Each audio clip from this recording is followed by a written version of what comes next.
Cada año desaparecen personas en las montañas, pero a veces hay casos que desafían toda explicación. Un hombre que regresó después de 2 años, convencido de que solo habían pasado 4 días. Un turista que desapareció en 1 minuto en un sendero abierto. Y un profesor que se esfumó de un mirador abarrotado, solo para ser encontrado años más tarde en un lugar completamente diferente. Estas historias no tratan de accidentes, sino de misterios que ni los investigadores ni los científicos han podido resolver. Si te interesan estas desapariciones místicas, suscríbete para no perderte las nuevas investigaciones.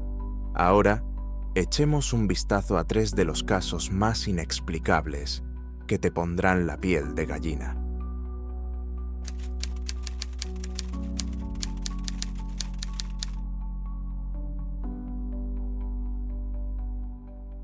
El 14 de agosto de 1989, Thomas Gordon, un topógrafo de 33 años de Salt Lake City, se embarcó en una excursión en solitario por la cordillera Wind River, en el bosque nacional Bridger-Teton, Wyoming.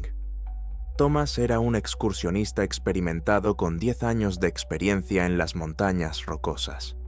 Planificaba cuidadosamente cada expedición, estudiaba los mapas topográficos, consultaba la previsión meteorológica y siempre dejaba un itinerario detallado en la estación de guardabosques. Aquel día de agosto, el tiempo era perfecto para hacer senderismo. La temperatura rondaba los 18 de Grikek, el cielo estaba despejado y soplaba una ligera brisa. Thomas se registró en la estación de guardabosques por la mañana y dejó su ruta exacta. Planeaba subir a unos 3.000 metros a través de una serie de prados alpinos y campos de granito, y luego regresar en 3 días. El guardabosques registró la información y le deseó suerte. Todo era normal. Thomas cargó su mochila con el equipo necesario: una tienda de campaña, un saco de dormir, comida para 5 días, un hornillo de camping, mapas, una brújula, un botiquín de primeros auxilios y una linterna. En su muñeca llevaba un reloj mecánico fiable, un modelo sencillo sin componentes electrónicos que llevaba usando desde hacía años.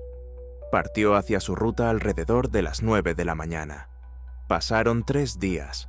El 17 de agosto, cuando Thomas no regresó a la hora acordada, los guardabosques comenzaron a preocuparse. Por la noche, se organizó una búsqueda preliminar, pensando que tal vez se había retrasado un día y había decidido explorar una zona adicional. Al mediodía del 18 de agosto, cuando Thomas aún no había aparecido, se inició una operación de búsqueda a gran escala. El 19 de agosto, se trajeron 2 perros de búsqueda con sus adiestradores. A los perros se les dio la ropa de Thomas, que estaba en su coche, aparcado al comienzo del sendero, para que la olieran. Ambos perros captaron el rastro y guiaron con seguridad al equipo por la ruta que Thomas había indicado. El rastro conducía a través del bosque, subiendo por la ladera, a través de prados alpinos salpicados de flores silvestres. A una altitud de unos 3.000 metros, donde terminaba el bosque y comenzaba un vasto campo de granito, una zona de roca desnuda de varios acres de extensión. Los perros se detuvieron, olfatearon el borde del campo de granito, dieron vueltas y trataron de retomar el rastro. Pero el rastro desaparecía en la roca. Todos los intentos de dirigir a los perros alrededor del campo de granito para encontrar el rastro al otro lado fueron infructuosos. La operación de búsqueda se amplió. Al final de la semana, 50 guardabosques y voluntarios trabajaban en el lugar, peinando el área en un radio de 10 millas alrededor del campo de granito. Helicópteros sobrevolaban las montañas, revisando cañones remotos y áreas de difícil acceso. Los escaladores inspeccionaban las pendientes empinadas y las grietas. Se revisó minuciosamente cada metro cuadrado. 2 semanas de búsqueda intensiva no dieron ningún resultado. No se encontró ropa, ni equipo, ni rastros de Thomas. Era como si se hubiera desvanecido en el aire en ese campo de granito. A finales de agosto, se suspendió la operación de búsqueda oficial. El caso permaneció abierto, pero no había pistas. La esposa, los padres y los amigos de Thomas no perdieron la esperanza. Organizaron búsquedas privadas todos los fines de semana durante los meses siguientes. Revisaron zonas remotas y contrataron a buscadores profesionales. Se ofreció una recompensa de $20,000 por cualquier información. Pero los meses se convirtieron en un año y la esperanza se fue desvaneciendo poco a poco. Un año después, en agosto de 1990, Thomas Gordon fue declarado oficialmente muerto. La familia celebró un funeral, a pesar de que no se había encontrado el cuerpo. La vida continuó, pero las preguntas permanecieron. El 22 de septiembre de 1991, exactamente 2 años y 39 días después de la desaparición de Thomas, un grupo de 4 excursionistas estaba recorriendo una zona remota del bosque a unos 70 kilómetros al norte del lugar donde Thomas había desaparecido, cerca de la frontera con Montana. Era una zona remota donde rara vez se aventuraba la gente. Alrededor del mediodía, los excursionistas vieron a un hombre que se acercaba por el sendero. Se movía lentamente y con paso inestable, como si estuviera desorientado. A medida que se acercaba, quedó claro que el hombre estaba en malas condiciones, demacrado, con una larga barba y vestido con ropa sucia y rota. Los turistas lo llamaron. El hombre se detuvo y los miró con la mirada perdida. ¿Estás bien? ¿Necesitas ayuda?, le preguntó uno de los turistas. El hombre asintió con la cabeza, pero no parecía entender dónde estaba. Los turistas le dieron agua y comida. Bebió con avidez, como un hombre que llevaba mucho tiempo sin beber. ¿Cómo te llamas? ¿Qué te ha pasado?, le preguntaron los turistas. Thomas Gordon, respondió con voz ronca. Uno de los turistas recordó ese nombre. Hacía 2 años había habido noticias sobre un ingeniero de Salt Lake City que había desaparecido en la cordillera Wind River. ¿Podría ser él? Thomas fue trasladado en helicóptero al hospital más cercano. Los médicos le hicieron un examen preliminar. Estaba muy deshidratado, demacrado y pesaba unos 15 kilos menos de lo normal. Sin embargo, no tenía lesiones graves, no tenía fracturas, cortes profundos ni signos de ataques de animales. Solo estaba muy cansado y deshidratado. Se avisó a la familia de Thomas de inmediato. Su esposa voló a Wyoming esa misma noche. Cuando entró en la habitación y vio a su marido, vivo, aunque demacrado, no podía creer lo que veían sus ojos. Lágrimas, abrazos y preguntas sin respuesta. Cuando Thomas recuperó la conciencia suficiente para hablar con coherencia, insistió en algo imposible. No entiendo qué está pasando. ¿Por qué hablan todos de 2 años? Solo han pasado 4 días desde que empecé mi excursión. 4 días, no 2 años. Su esposa le explicó que hoy era 22 de septiembre de 1991. Había desaparecido el 14 de agosto de 1989. Habían pasado 2 años y 39 días. Thomas la miró con incomprensión y miedo. Eso es imposible. Recuerdo que empecé la caminata el lunes por la mañana. Estaba subiendo al campo de granito. ¿Eso fue ayer? ¿Anteayer? No hace 2 años. Los médicos le hicieron un examen médico completo. Los resultados fueron impactantes. Biológicamente, el cuerpo de Thomas mostraba signos de inanición durante unos 5 o 6 días, no más.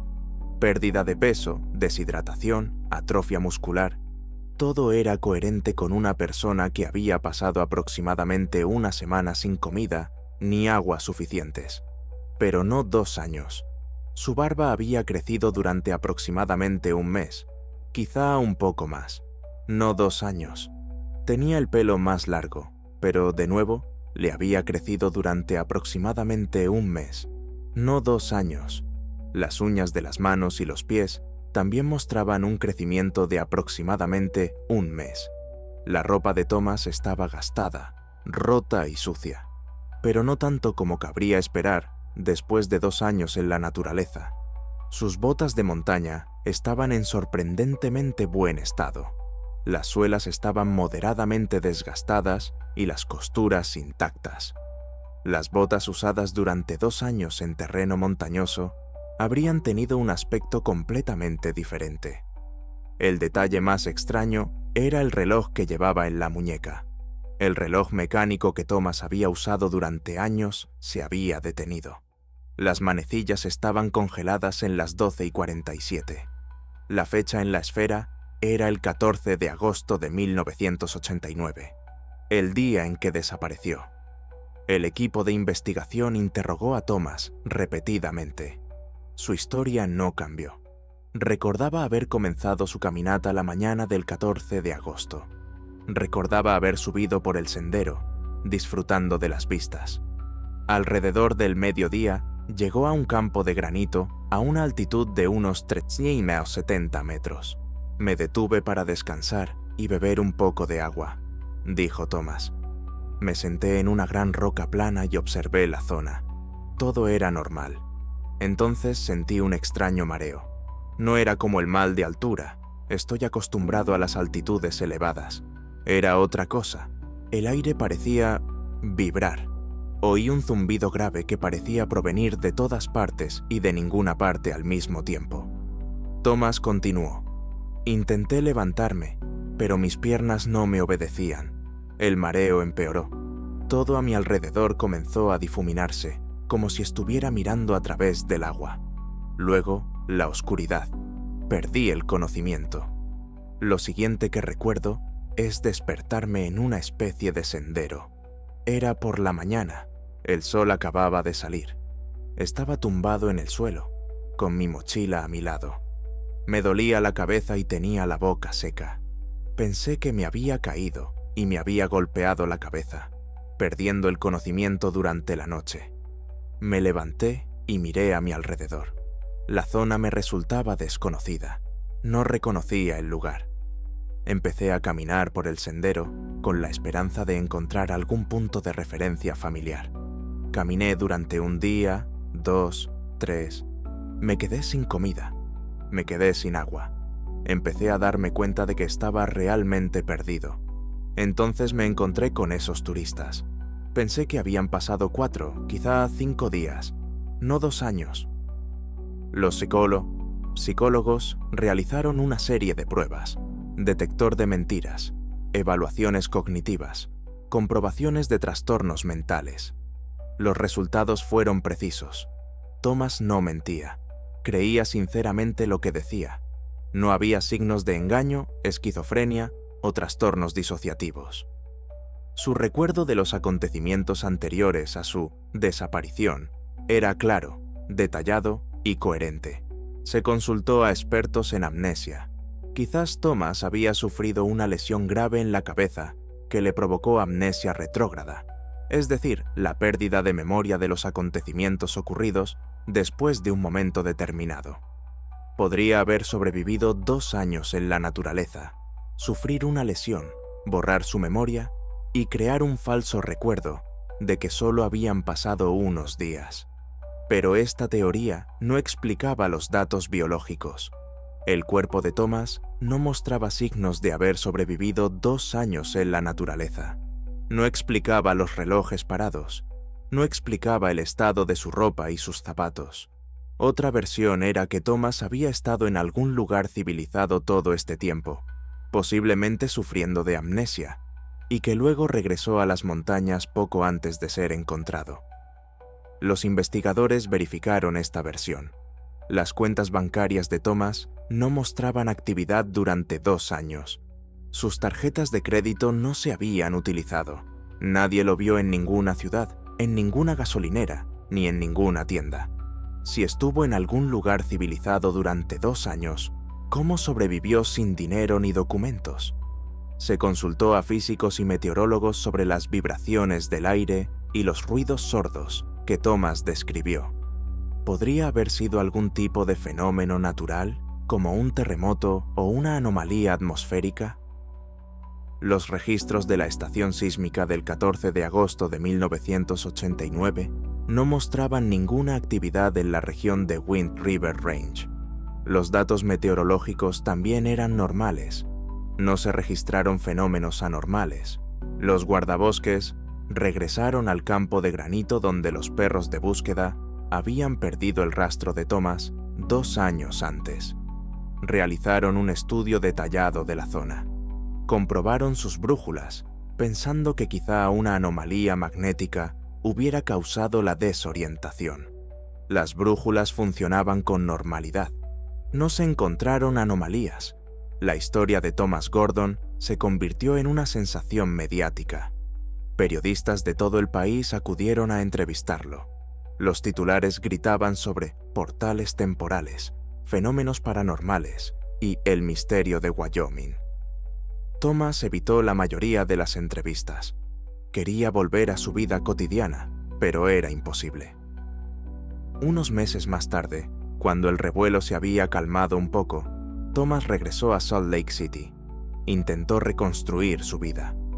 Pero todo había cambiado en 2 años. Su trabajo se lo habían dado a otra persona. Sus amigos pensaban que estaba muerto, y de repente regresó, pero no recordaba los últimos 2 años.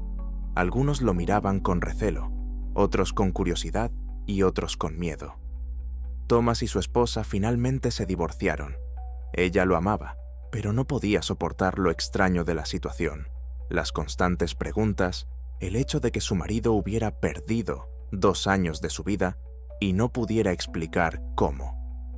El caso se cerró oficialmente como inexplicable.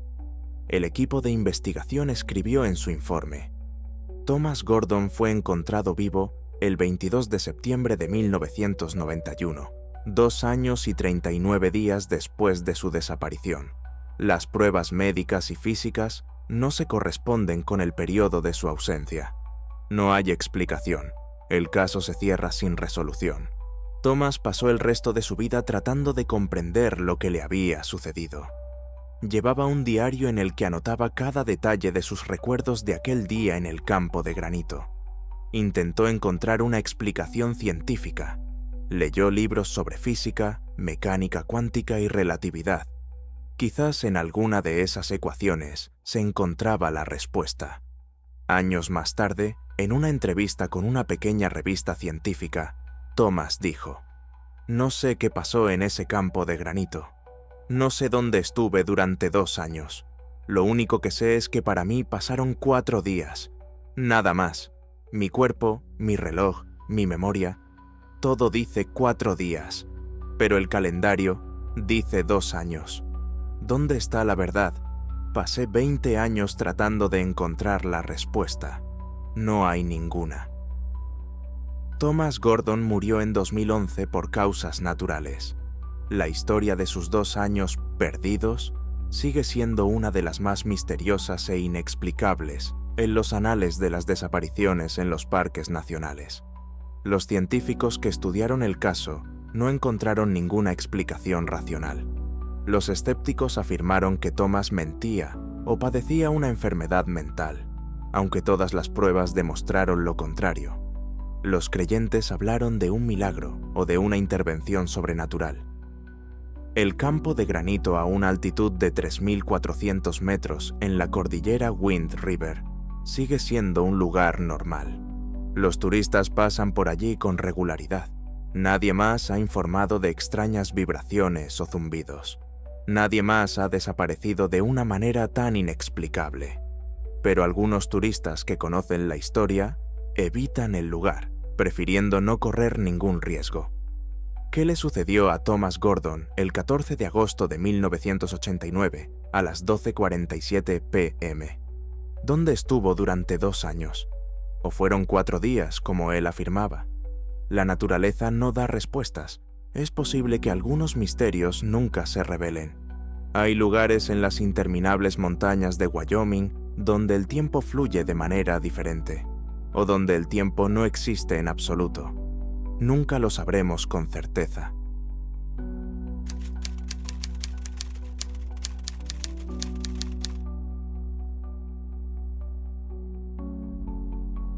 El 3 de octubre de 1993, Sarah Hollis, de 26 años, y su amigo Brian Marks emprendieron una excursión de un día a la montaña Old Rag, en el Parque Nacional Shenandoah, Virginia. Es una de las rutas más populares del parque, un recorrido panorámico con tramos técnicos de escalada que conduce a una cima de unos 3.200 pies. El tiempo era perfecto para hacer senderismo, cielos despejados de octubre, una temperatura de unos 15 grados y una ligera brisa. Sarah trabajaba como diseñadora gráfica en Washington, D.C. Brian era programador en la misma empresa. Eran amigos desde hacía varios años y solían hacer senderismo los fines de semana. Ambos estaban en buena forma física y tenían experiencia en senderismo de montaña. Conocían bien la montaña Old Rag, ya que la habían escalado 2 veces durante el último año. La mañana del 3 de octubre llegaron al inicio del sendero alrededor de las 9 a.m. Firmaron el registro de visitantes y dejaron información sobre su ruta y la hora prevista de regreso. Llenaron sus mochilas con agua, bocadillos, un botiquín de primeros auxilios y mapas. Sarah llevó su cámara, ya que le encantaba fotografiar paisajes. La subida duró unas 3 horas. La ruta era moderadamente compleja. Atravesaba el bosque y luego cruzaba zonas rocosas abiertas donde tenían que escalar con las manos. Para los excursionistas experimentados, era una aventura agradable, no extrema, pero lo suficientemente interesante. Alrededor del mediodía, llegaron a la cima. La vista era impresionante. El valle de Shenandoah se extendía debajo, cubierto por los colores otoñales del bosque.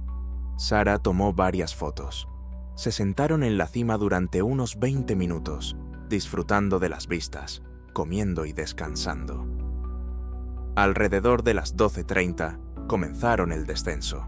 La ruta de bajada seguía el mismo sendero. En los tramos estrechos, es habitual caminar en fila india.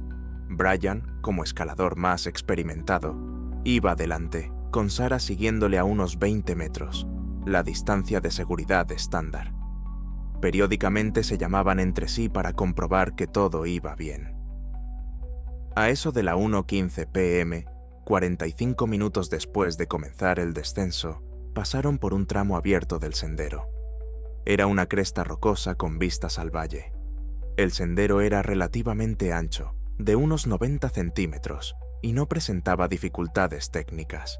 Era simplemente un camino rocoso que discurría por la ladera. Brian se detuvo en un saliente rocoso para admirar las vistas. Se quedó de espaldas al sendero, mirando hacia el valle. Sarah debía de estar a unos 20 metros detrás de él. Brian juró más tarde que no había permanecido allí más de 40 o 45 segundos. 1 minuto como mucho. Cuando se dio la vuelta, con la intención de llamar a Sarah y mostrarle las impresionantes vistas, ella ya no estaba. El sendero detrás de él estaba vacío. Brian pensó que Sarah se había quedado un poco más atrás de lo que él creía. Caminó unas cuantas docenas de metros por el sendero, gritando: «¡Sarah! ¿Dónde estás?» Silencio. Solo el viento entre los árboles y el canto lejano de un pájaro. Brian empezó a preocuparse. Caminó más atrás por el sendero hasta donde habían venido. La zona era abierta. Podía ver el sendero varios cientos de metros en ambas direcciones. No había nadie. Sarah no podía haber llegado muy lejos en 1 minuto. Incluso si hubiera corrido, lo cual habría sido extraño y peligroso en un sendero de montaña, no podría haber desaparecido de la vista en tan poco tiempo. Brian comenzó a gritar más fuerte: «¡Sarah! ¡Sarah!». Su voz resonó en las rocas. No hubo respuesta. El pánico comenzó a apoderarse de él. Corrió de vuelta por el sendero, revisando cada curva, cada saliente. Quizás Sarah había resbalado, se había caído, se había golpeado la cabeza y yacía inconsciente en algún lugar fuera del sendero. Brian comenzó a buscar en los alrededores del sendero. Bajó unos metros por la pendiente, miró entre las rocas y revisó todos los lugares donde una persona podría yacer. Gritó hasta quedarse ronco. Nada. Sarah había desaparecido. Brian pasó la siguiente media hora buscando desesperadamente. Recorrió el sendero varias veces de un lado a otro. Buscó en todos los lugares posibles en un radio de 100 metros. Revisó el borde del acantilado. Quizás Sarah se había acercado demasiado al borde, había perdido el equilibrio y se había caído. Pero el borde estaba lejos del sendero y no había rastros, ni huellas, ni ramas rotas, ni tierra removida. Brian se dio cuenta de que tenía que bajar y pedir ayuda. Rápidamente comenzó a descender hacia la estación de guardabosques. El descenso le llevó aproximadamente 1 hora y media. Prácticamente corrió, arriesgando su propia seguridad. A las 3:30 irrumpió en la estación de guardabosques, jadeando, con los ojos muy abiertos por el pánico. «Mi novia ha desaparecido. Estaba en el sendero, a 20 metros detrás de mí. Me giré un momento y desapareció. Tenemos que volver y encontrarla». El guardabosques organizó inmediatamente un equipo de búsqueda preliminar. A las 5 de la tarde, 6 guardabosques y voluntarios habían subido al lugar que Brian les había indicado. Comenzaron a registrar la zona. Gritaban el nombre de Sarah. Revisaron cada sección. El sol se estaba poniendo. La luz se desvanecía. A las 7 de la tarde ya era de noche. La búsqueda se suspendió hasta la mañana siguiente, ya que era peligroso trabajar en los senderos de montaña por la noche. Brian pasó la noche en la estación de guardabosques, sin poder dormir. La culpa y el miedo lo atormentaban. ¿Dónde estaba Sarah? ¿Qué le había pasado? ¿Por qué se había dado la vuelta? ¿Por qué no había comprobado si ella seguía allí? Al amanecer, comenzó una operación de búsqueda a gran escala.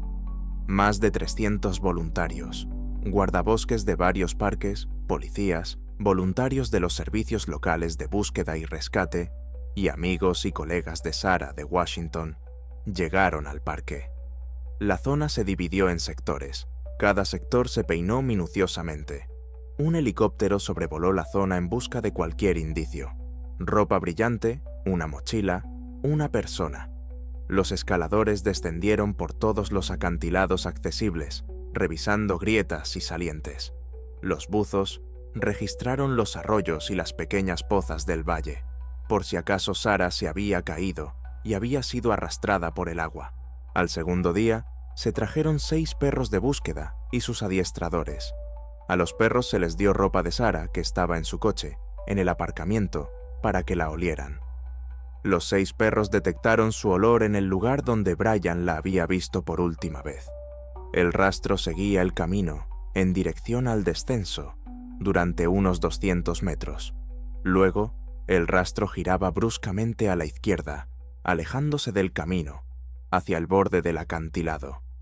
Los perros llevaron a sus adiestradores a través de la maleza y las rocas directamente hasta el borde. En el borde mismo, los 6 perros se detuvieron. Comenzaron a gemir, gemidos largos y tristes. Se negaron a acercarse más. Sus adiestradores intentaron dirigir a los perros más allá, pero los animales se negaron categóricamente a seguir. Uno de los adiestradores explicó: «El rastro está claro. Ella caminaba por aquí, hacia el acantilado. El rastro termina en el borde. O saltó o se cayó. Pero los perros tienen miedo. No quieren acercarse. He visto este comportamiento antes, normalmente cuando huelen la muerte».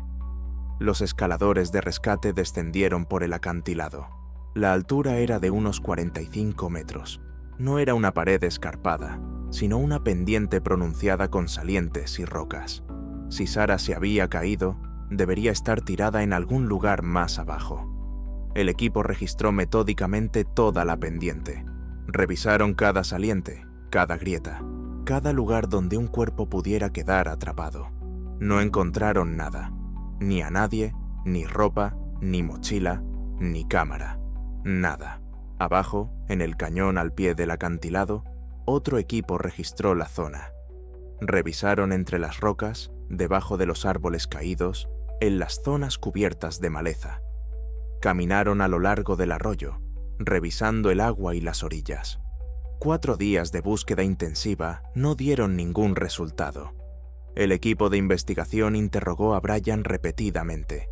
Su historia no cambió. Le dio la espalda al sendero durante 1 minuto como máximo.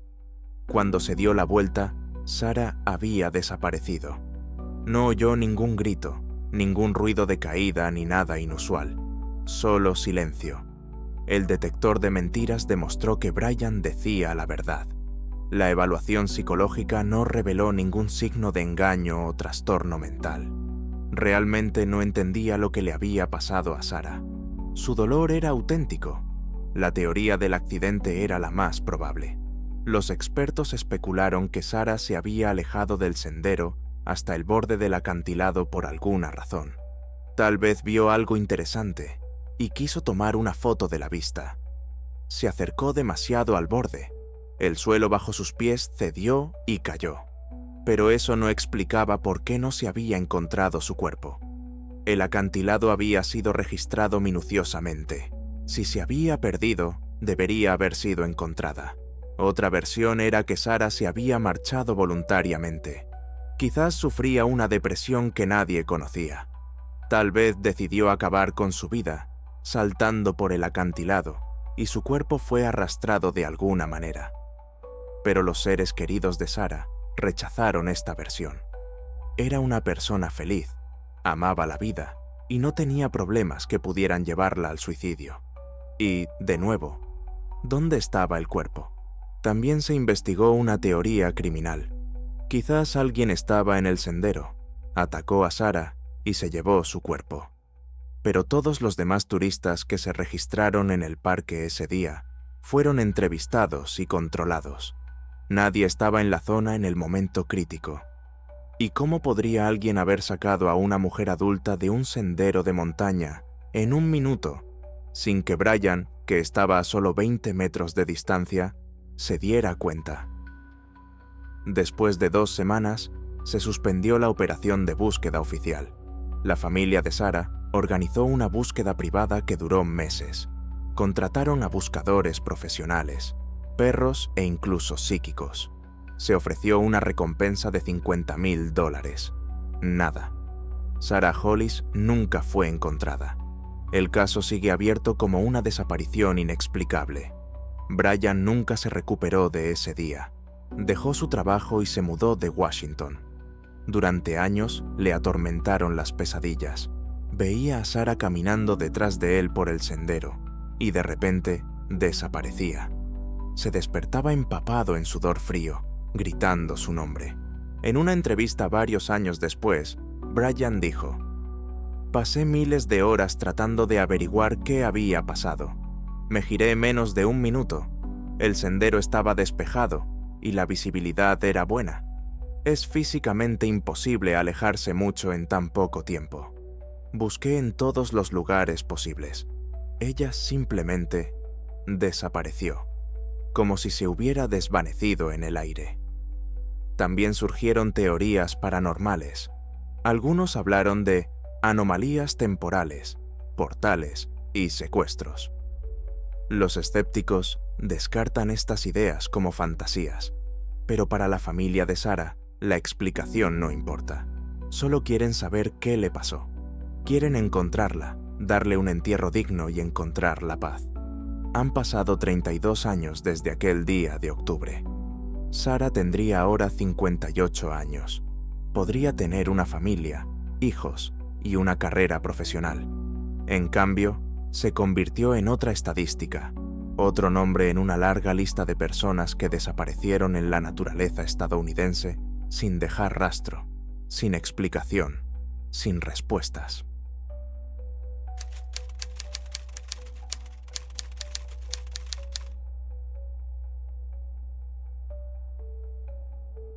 El 26 de junio de 1987, Michael Fitzpatrick, de 44 años, profesor de historia de Portland, Oregón, llegó al Parque Nacional del Lago Crater para pasar el fin de semana con su esposa, Dorothy.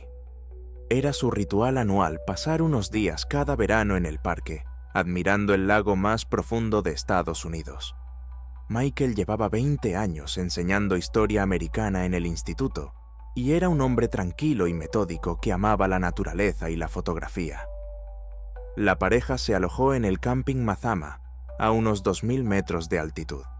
El tiempo era perfecto, finales de junio, cielos despejados y una temperatura de unos 25 grados.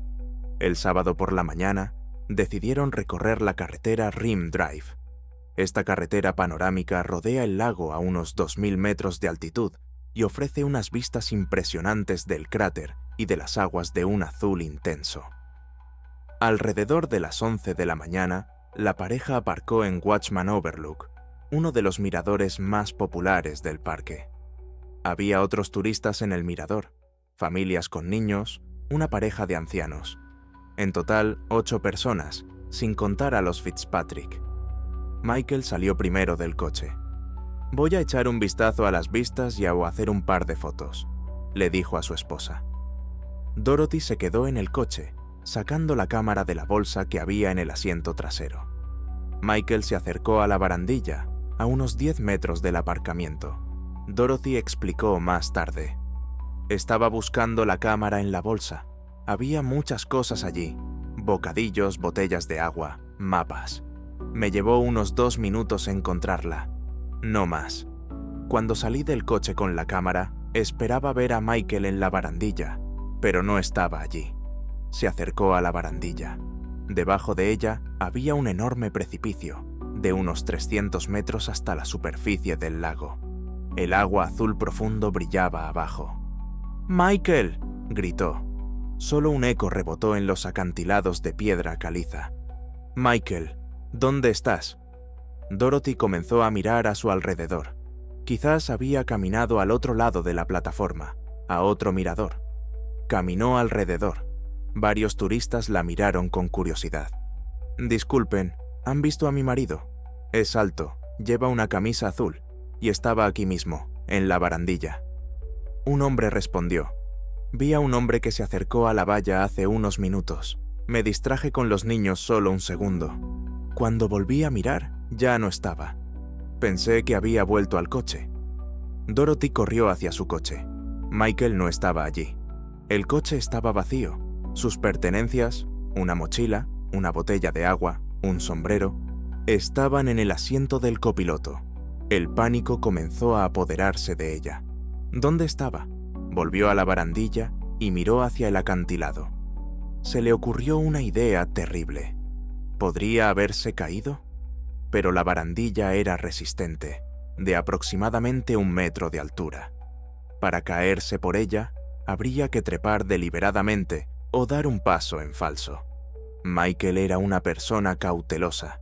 No correría riesgos. Dorothy preguntó a los demás turistas que se encontraban en el mirador. Nadie había visto a dónde había ido el hombre de la camisa azul. Uno dijo que lo había visto en la barandilla, pero luego se distrajo. Otra mujer no recordaba en absoluto a ningún hombre con camisa azul. Todos estaban ocupados con sus cosas, haciendo fotos, mirando el lago. 20 minutos más tarde, Dorothy condujo hasta la estación de guardabosques más cercana. Al mediodía, 2 guardabosques habían llegado al mirador Watchman. Inmediatamente comenzaron la búsqueda. Revisaron toda la plataforma de observación y los senderos que partían de ella. Descendieron un poco por la pendiente, comprobando si el hombre yacía inconsciente en algún lugar más abajo. Al atardecer, 10 guardabosques estaban trabajando en el lugar. Registraron el área en un radio de 1 milla alrededor del mirador. Revisaron todos los senderos, todos los lugares a los que una persona podría haber ido a pie. Gritaron el nombre de Michael. Nada. Al día siguiente, se organizó una operación de búsqueda a gran escala. Se llevaron al lugar 4 perros de búsqueda con sus adiestradores.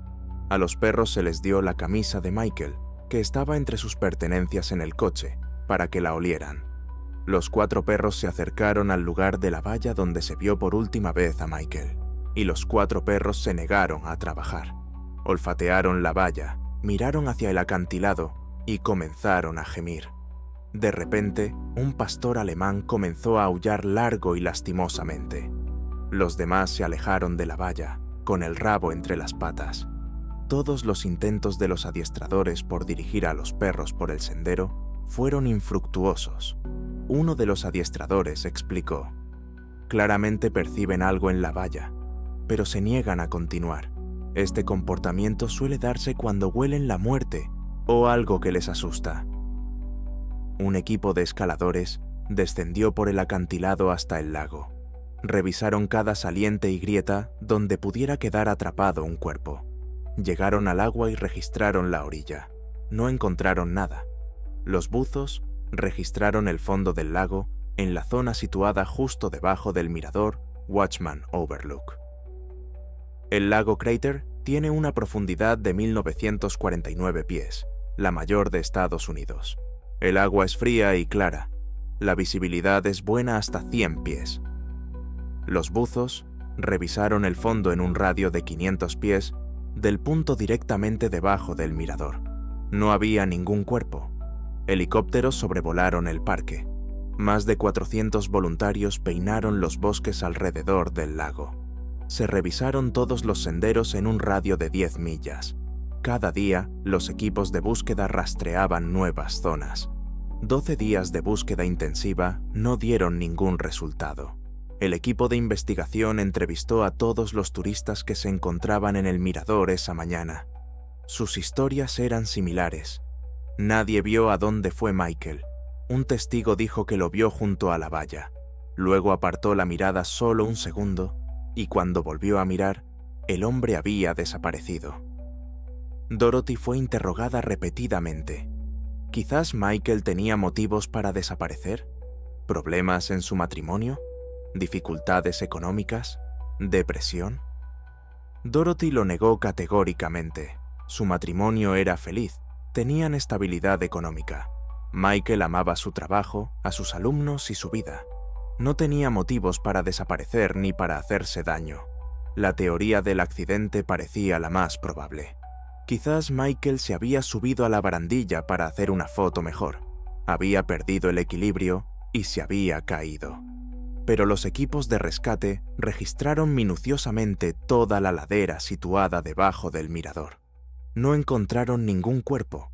Si hubiera caído al agua, los buzos deberían haber encontrado el cuerpo en el fondo. No hay corrientes en el lago, ya que se trata de un cráter volcánico cerrado lleno de agua de lluvia y nieve. Después de 2 semanas, se suspendió la operación de búsqueda oficial. La familia organizó una búsqueda privada que duró meses. Dorothy no podía aceptar la pérdida. Todos los fines de semana iba al parque y buscaba una y otra vez en los mismos lugares. En otoño de 1989, 2 años y 3 meses después de la desaparición de Michael, un grupo de excursionistas caminaba por la orilla del lago, al otro lado del mirador Watchman Overlook, a unos 13 kilómetros de distancia. Era una zona remota y de difícil acceso, donde rara vez se aventuraba la gente. Entre las rocas de la orilla, descubrieron huesos humanos, un cráneo, varias costillas y huesos de las piernas. Se avisó inmediatamente a las autoridades. El examen forense y el análisis de ADN llevaron varias semanas. Los resultados confirmaron que los restos eran los de Michael Fitzpatrick. El patólogo no pudo determinar la causa de la muerte debido al estado de los restos. 2 años a la intemperie, lluvia, nieve, animales, solo habían dejado huesos. No había signos de traumatismos que indicaran una muerte violenta o una caída desde una gran altura. Los huesos eran solo huesos. El equipo de investigación intentó reconstruir los hechos. ¿Cómo acabó el cuerpo de Michael en la orilla opuesta de un vasto lago, a 8 millas del lugar de su desaparición? Se propusieron varias teorías. Primera, Michael abandonó de alguna manera el mirador a pie, rodeó el lago y murió al otro lado por causas naturales o por un accidente. Pero eso habría requerido caminar unos 26 kilómetros por terreno accidentado. ¿Por qué? ¿Y por qué no se lo dijo a su esposa? ¿Y por qué los perros de búsqueda condujeron al acantilado, en lugar de alejarse de él? La segunda teoría. Michael se cayó al agua desde el mirador Watchman Overlook, se ahogó y su cuerpo fue arrastrado por las corrientes submarinas hasta la orilla opuesta. Pero los hidrólogos que estudiaron el lago no encontraron corrientes significativas. Se trata de un cráter cerrado. El agua es relativamente tranquila. Incluso si hubiera habido una corriente, El cuerpo no habría recorrido 13 kilómetros por el fondo en 2 años, y luego, de alguna manera, habría terminado en la orilla. La tercera teoría: alguien mató a Michael, trasladó el cuerpo al lado opuesto del lago y lo dejó allí. ¿Pero por qué? Michael no tenía enemigos. No había motivo para el asesinato. ¿Y cómo pudo el asesino transportar el cuerpo de un hombre adulto 8 millas a través de un terreno montañoso sin ser visto? El misterio seguía sin resolverse. ¿Cómo aparecieron los huesos solo 2 años después en un lugar que se había registrado repetidamente durante la búsqueda inicial? Los equipos de búsqueda revisaron toda la orilla del lago. Si el cuerpo hubiera estado allí desde el principio, lo habrían encontrado. Dorothy enterró los restos de su marido. La ceremonia fue tranquila y modesta. Nunca obtuvo respuestas a sus preguntas. ¿Cómo desapareció Michael en 2 minutos desde una plataforma de observación abierta? ¿Cómo acabó su cuerpo a 8 millas de distancia? ¿Por qué los huesos aparecieron solo 2 años después? La historia de Michael Fitzpatrick se ha convertido en uno de los muchos misterios del lago Crater. Los guardabosques locales dicen que el lago tiene una atmósfera extraña. Algunos turistas informan de sensaciones inexplicables, mareos, desorientación en determinados miradores. Los nativos americanos consideraban el lago un lugar sagrado y peligroso donde los espíritus habitan en las profundidades. Han pasado 38 años desde aquel día de junio. Watchman Overlook sigue siendo una plataforma de observación muy popular. Miles de turistas la visitan cada verano. La mayoría desconoce la historia de Michael Fitzpatrick, pero aquellos que la conocen se acercan a la barandilla con un sentimiento especial, una mezcla de asombro y temor por las profundas aguas azules que se encuentran debajo, que guardan sus secretos tan profundos como los 1949 pies de su fondo. Eso es todo, amigos. Si les ha parecido interesante, denle un pulgar hacia arriba, escriban su opinión en los comentarios y nos vemos en nuevos vídeos. Hasta pronto.